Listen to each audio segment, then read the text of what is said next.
Hi guys, welcome back to the desktop for another rules breakdown, and this time I'm going to be doing Werewolf the Apocalypse. Now this is the 1994 second edition, and it's not a lot different to the first edition which came out in 1992, and later editions I understand are pretty similar, so the rules I'm breaking down here for the second edition should pretty much hold across all versions, with some minor changes. But you should be able to get by on what I'm going to show you here. Now, skills in Werewolf are called abilities. If we flick over to one of the character sheets, let's go back through the book. Here's the character sheet. We can see we've got attributes and abilities. So your attributes are your physical ones of strength, dexterity, stamina, social ones, charisma, manipulation, and appearance, mental, perception, intelligence, wits. Then you've got your abilities, which are talents, skills, and knowledge, broken down into rough areas. Now, Werewolf works like most of the World of Darkness games by combining one of the abilities with an attribute for a dice roll. So, if you're trying to spot something, it might be your alertness plus your wits. If you're trying to hit somebody who's dodging around, it would be brawl plus your dexterity. But if you're trying to grab somebody and hold them in like a wrestling move, it might be your brawl plus your strength. If you're trying to avoid being choked out, it might be your brawl versus stamina, as you wriggle and writhe and try and avoid somebody choking you unconscious. It's up to the games master, and that allows a lot of flexibility. You can't just become great at something by having a massive skill or a massive attribute, because you never know when the games master is going to call for something different. So etiquette might normally be plus your charisma, but it might also be something you're trying to work out, so etiquette plus intelligence. Now, obviously, this allows a lot of flexibility into the game and allows you more combinations than just a few skills and few attributes allow you. So, the way they work is you take your attribute. So, let's say this person has a charisma of 3 pips, and they have an etiquette of 2 pips. So, 3 plus 2, they're rolling 5 dice. And they're rolling against a target number set by the games master. Now, normally target numbers are 6 or higher, so you have a 50% chance of succeeding, 50% chance of failing. So if you roll a 6 to a 10, success, 5 to a 1, you're failing. But the target numbers can be harder for harder things, right up to the near impossible, where you require a 10.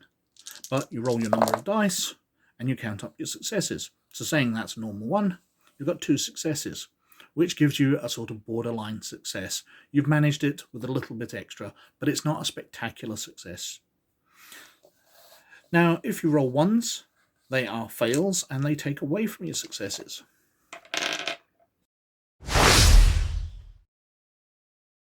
Now, initiative is done with a skill roll, as per everything else in Werewolf, and it's generally wits plus alertness.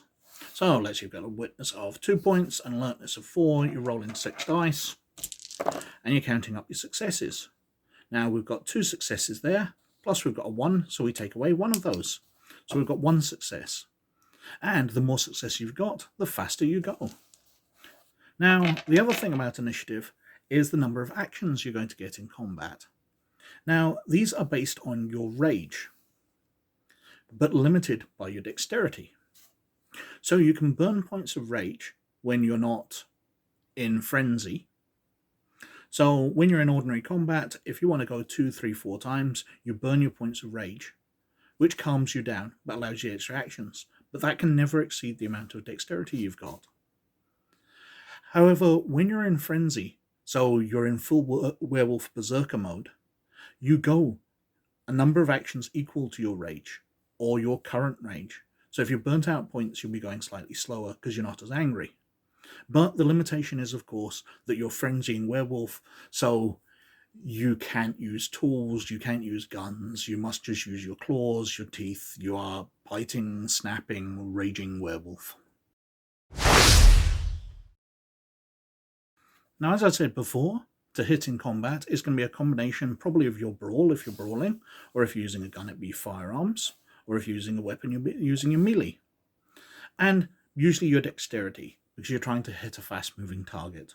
So you're rolling your dexterity plus your brawl to whack something, or melee to stab something, or firearms to shoot something.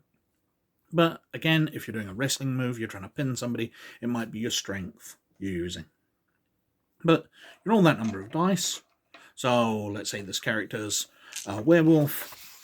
They've got 3 points of dexterity, but they've changed into Chronos form where they get an extra point. So they have 4 points of dexterity, and we'll give them a brawling of 2. So we're rolling 6 dice. So we roll 6 dice. We've got a 10 there. We've got a 7. We've got a 6. So there's 3 successes there. Now the 10 counts if you have a speciality. When you've got an attribute over 4, you get a speciality that you describe according to the skill. So for brawling, you might have claws or teeth. For dexterity, you might have lithe or dexterous. And if you can call that into play by describing it for the games master, so I claw at him with my claws, which I have as speciality in brawl because of my brawl is over 4 points, then you get to re-roll 10s. So you re-roll it, we get another 6, so that takes successes up to 4. Now the target obviously is attempting to dodge, so we're rolling probably dexterity plus dodge. But again, if it's a wrestling move, they might be rolling brawl plus strength, or another combination up to your games master. It is the problem with a storyteller game that it's very much up to your games master, but usually it'll be dexterity plus dodge. So they count them up, let's say it's 5, we're trying to get 4 successes to avoid that attack. And we only have 2. So their net successes is 2, which means they hit. Now damage in Werewolf is either based upon the weapon or based upon the character doing it. So, for example, a werewolf using his claws will be generally doing a rake attack, which does strength plus 2 damage. So, a Chronos form werewolf gets strength plus 4. Let's say they're fairly weak, so they've got 2, so that's 6. They're rolling 8 dice. So, 4 for Chronos form, 2 for their natural, 2 for using a rake, so 8 damage. Plus, last time we'd rolled 1 net success, so we're rolling 9 dice for damage.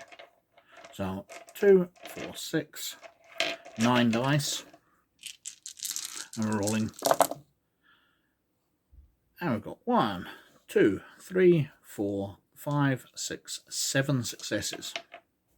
So we've rolled 7 net successes on the damage. Now the person resisting it is going to be rolling their stamina plus any armor they've got, which as a werewolf they're not going to be rolling many. So let's say they've got a stamina of 3.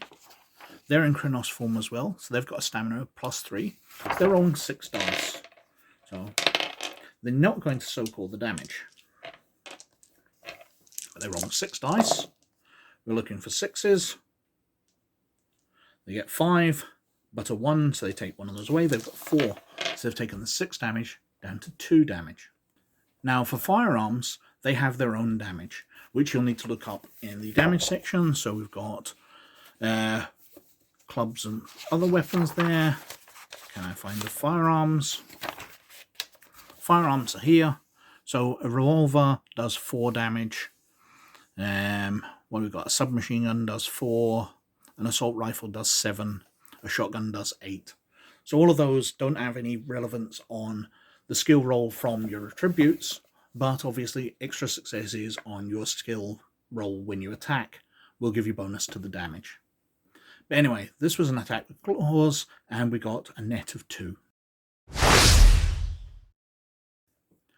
Now health levels in Werewolf are dealt with by these 7 health levels here, going from bruised up to incapacitated. Now this werewolf took 2 health levels of damage from the rolls we made, so it's gone from bruised to hurt, so now has a -1 on all their dice rolls. But werewolves heal back very quickly, healing back 1 health level for every round they're not engaged in strenuous activity like combat. However, they can also make a stamina roll to automatically heal back in combat. Now that requires a stamina, so in Chronos form you're getting a +3. So we'd said this character had a stamina of 3, I believe, so 6 dice, but it's a target number of 8. Now they need any successes at all to heal 1 health level. So we roll, there's an 8 and 2 10s there, so they've succeeded, and they heal back 1 health level that round. Now you can do what's called aggravated damage, so to werewolves silver, for example, and those wounds are a lot harder to deal with. But most of the time you're just going to be taking claw bite damage, and you can heal those back with simple dice rolls, or by resting in between combats. Advancement in Werewolf is done through experience. So we've got the box down here where you write it, but we flip over to page 188 of the second edition rulebook, and we can see that awarding experience points. At the end of each chapter of an adventure, you get 1 to 5 experience points. 1 point automatically for completing it, 1 point for the learning curve, 1 point for acting, 1 point for concept, 1 point for heroism, if you've fulfilled those. And at the end of the story, you get a point for success, a point for danger, and a point for wisdom, if you've done those. So you'll get a small group of experience points at the end of an adventure, maybe 10, 15 points or so, and you've got the experience chart here. So, attributes can be increased by spending their current rating times 4. So if you've got an attribute at 3 and you want to increase it to 4, it'll cost you 3 times 4, so 12 points. An ability, current rating times 2. So again, if you've got an ability at 3 and you're wanting to increase it to 4, it costs you 6 points. A new ability at level 1 will cost you 3. A gift will cost you the level of that gift times 3. So if you're buying a level 5 gift, it'll cost you 15 points. If you're learning a gift from another breed, tribe, or auspice, it costs you the level of the gift times 5. So if you're learning a level 5 gift from a different tribe, it'll cost you 25. Rage is the current rating, Gnosis is current rating times 2, and Willpower is current rating. And that's as simple as experience is.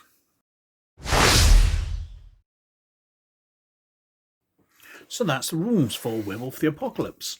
Now, they're very similar to the other games in the World of Darkness, but Werewolf is perhaps my favourite of those games. It just seems a lot more playable and not as angst-ridden as Vampire Wraith, although those are probably better but written games, to tell the truth. But Werewolf I absolutely adore. I love playing my 9-foot-tall furry eco-warrior. It's a lot of laughs, and I really, really like it, and I cannot recommend this game highly enough. Anyway, as always, thank you very much for watching. Please like, subscribe, and comment below, because that does me massive favours with the YouTube algorithm gods. But most of all, you look after yourselves, and I'll catch you later. Bye now.